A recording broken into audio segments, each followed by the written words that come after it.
Hi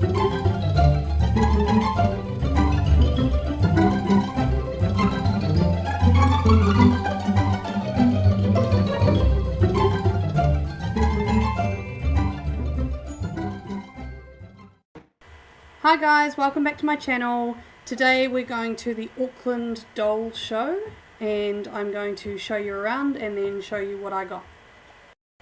So this show was run by a different club than the one that I went to a few weeks back. I'll put the link for the other video in the comment section under this one.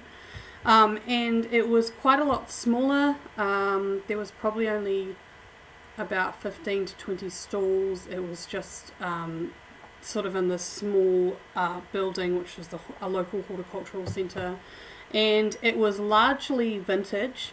There was very few modern dolls like Barbies and things to buy, so I didn't end up buying as much as I do at other shows. This doll club has quite a focus on arts and doll making as well, so there was quite a lot more of these kind of artistic dolls that were made by the stall holders and not quite so much second-hand items to buy.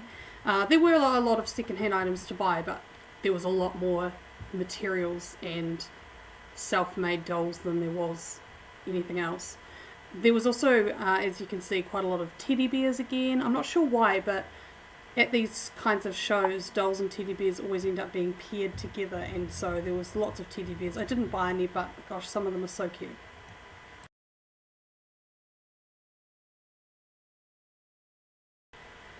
Some of the stalls were the same stalls as I saw at the last show. Not all of them, but there was a few that I saw again.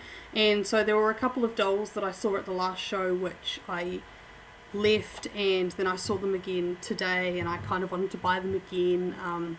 Some of them are a little bit more expensive than I'd like to pay. Some of them I guess I just have to always make choices at these shows about what I'm going to buy and what I'm going to leave behind, because I can't buy everything.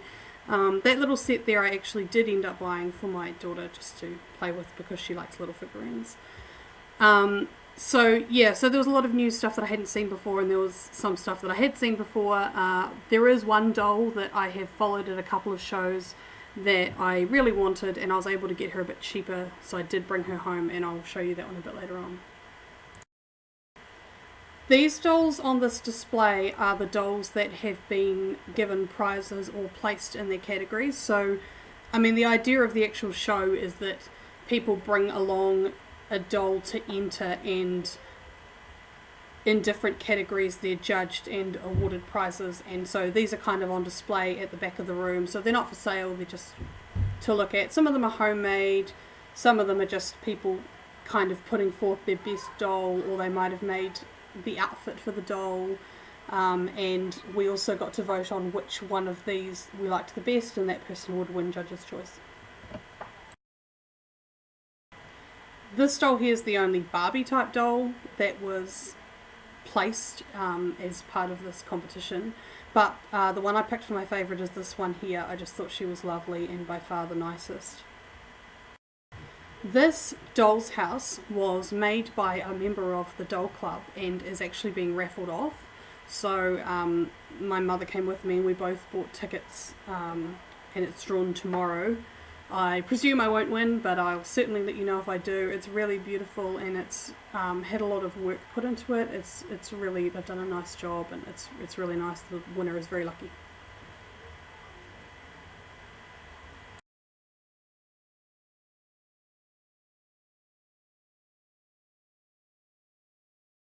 Like most of the doll shows, there was also a lot of clothes for sale. There's always lots of clothes and wigs and things. When I get to these shows, I can never remember what it is that I need clothes for. I have naked dolls sitting around at home that need outfits, but for the life of me, when I get there, I can't remember what they are.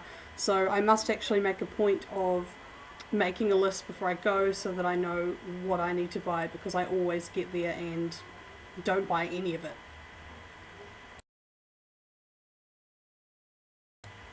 So this was the last stall that we looked at before we left, and if you can see that Dorothy up the back, you'll see what I bought.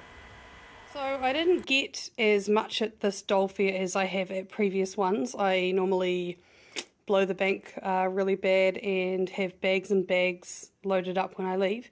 But I just got a handful of things, so I'll just show you quickly what I got. So this is a porcelain D'Agostini doll. Now I've got about 40 or so, but there was 50 in the collection and I'm missing some, and this is one of them. So he's porcelain and he's about, I'll just put him there to compare, maybe 10 inches. And he's still in his box and he comes with his magazine. I paid $12 for him. And I got this book. This is not really anything I collect, but I really like Archie, and it was only $4, and it's a 1969 paper doll book, and it's still original, and I just couldn't leave it there. It was so cute. So I got that, and I got this Great Eras French Lady Barbie, which I was really pleased about because the only one I am now missing from this set is the Grecian Goddess. I was missing this one as well, so I'm close to getting all of them, and she's really a gorgeous doll. Let's show you very quickly. So she was $38, but I haggled the store holder down to $28, so I thought that was really cheap. She's still mint in her box. And I also got this porcelain Dorothy doll.